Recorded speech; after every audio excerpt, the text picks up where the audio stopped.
if I told you that they lied to you about the Bitcoin bear market, that the bull run is still on, and Bitcoin could make a comeback in 2026? You think I'm bluffing? Not really. I believe that the recent Bitcoin correction was a fake bear market, and I have the evidence for it.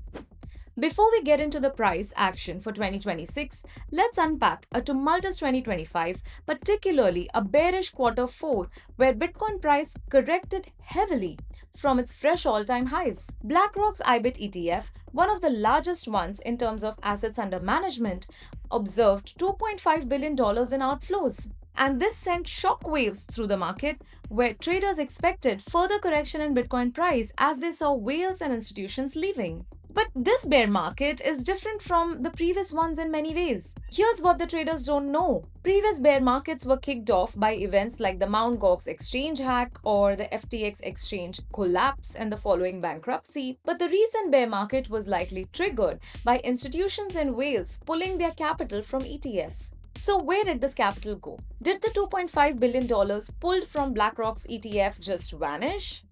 Well, let's dive deeper and find out. We will look at the Bitcoin price action on the daily chart. Here we see that Bitcoin has found long-term support and is consolidating within a tight range between $88,000 and $97,000 in December 2025.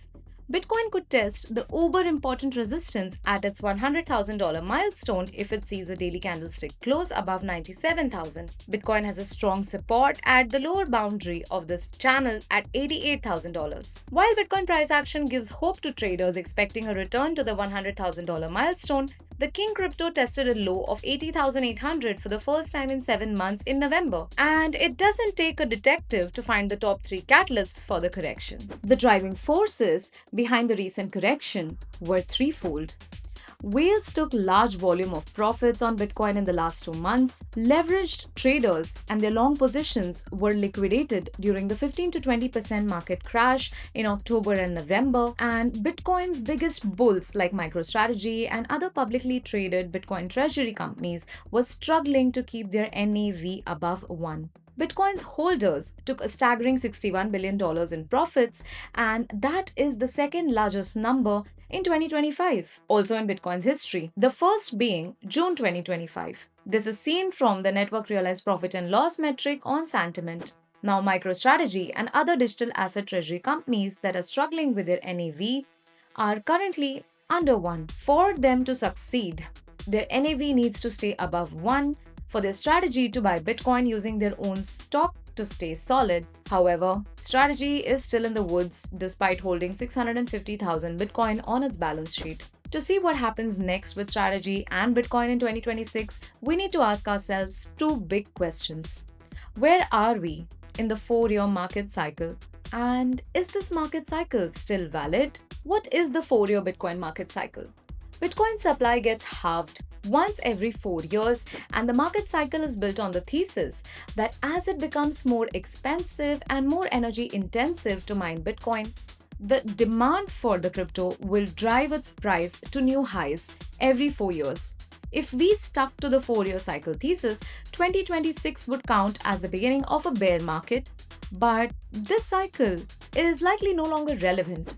The most recent long-term bull run started in January 2024, which is about 3 months prior to the halving, with the current market cycle being largely driven by institutions and ETFs pouring capital into Bitcoin after the US-based spot ETFs were approved.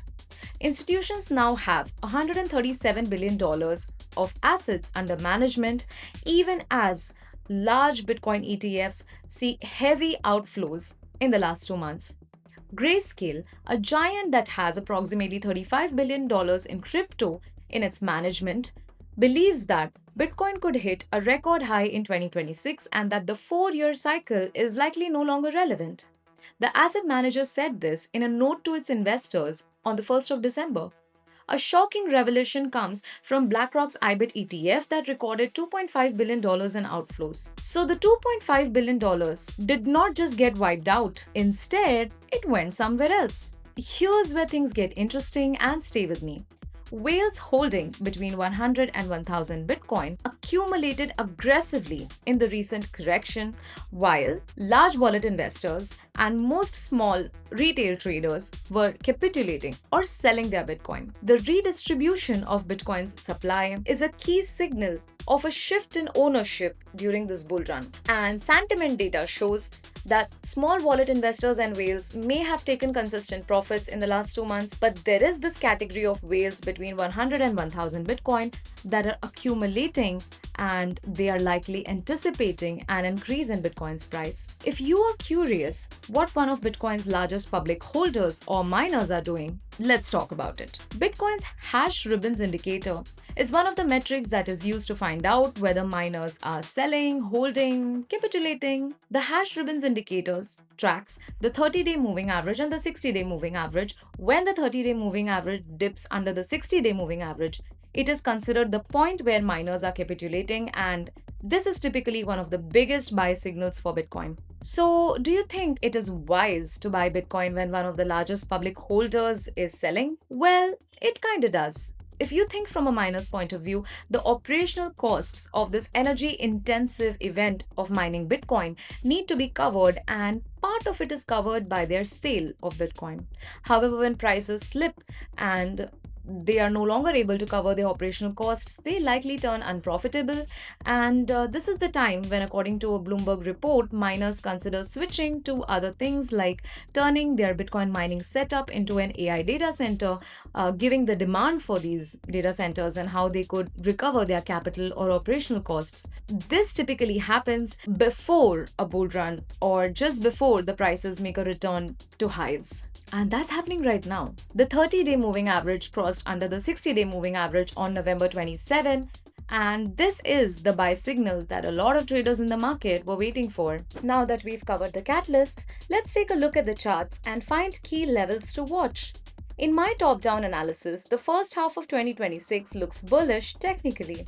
The monthly chart shows the price sitting right at the rising trend line, which has defined the Bitcoin bull run from the last 2 years. The RSI is above neutral and pointing upwards. It still indicates a bullish momentum. A monthly candlestick close above the $100,000 milestone could be a trigger for Bitcoin to either return to its all-time highs. Key support remains the April low of 74,500. The weekly price chart also shows a similar picture. Bitcoin has climbed consistently for the last 3 weeks, RSI is climbing, and there is no divergence in sight. While the momentum indicator seems to have found the bottom, I'm watching $100,000 as a key resistance and $80,000 as a key support for this chart. A weekly candlestick close above 100,000 could open doors to a retest of the resistance at 115 and the all-time high post that. Technical analysis can only paint half the picture, and while I would love to look in a crystal ball and make accurate predictions, we know it does not work like that. Bitcoin price could face a correction, and the King crypto could test April lows and even lower if institutional buying does not pick up soon. Bitcoin price could test the 74,500 low, and that is the point where we would brace for impact. Consistent outflows in spot Bitcoin ETFs are a key factor to watch going into 2026. A retail demand that is absent from the market could drag Bitcoin down and remind traders of the crypto winter of 2023. I'm closely watching the $74,500 level, and I recommend you do that too. To summarize, the 4-year cycle narrative may be slowly fading. 2026 could be more bullish than you initially thought that it would be. The key fundamental trigger would be ETF flows and institutional demand. If we see institutions making a comeback and whales continue their accumulation well into 2026, Bitcoin could return to its $100,000 milestone and test new highs beyond $126,000 in 2026. However, if institutional activity is absent and more capital is pulled from the markets, well, we could be waiting for a recovery a long time. That's all from me, guys. If you like this video, like, share, subscribe, and comment below to let me know what price you're buying and selling at. Are you still holding in this bull run? See you again.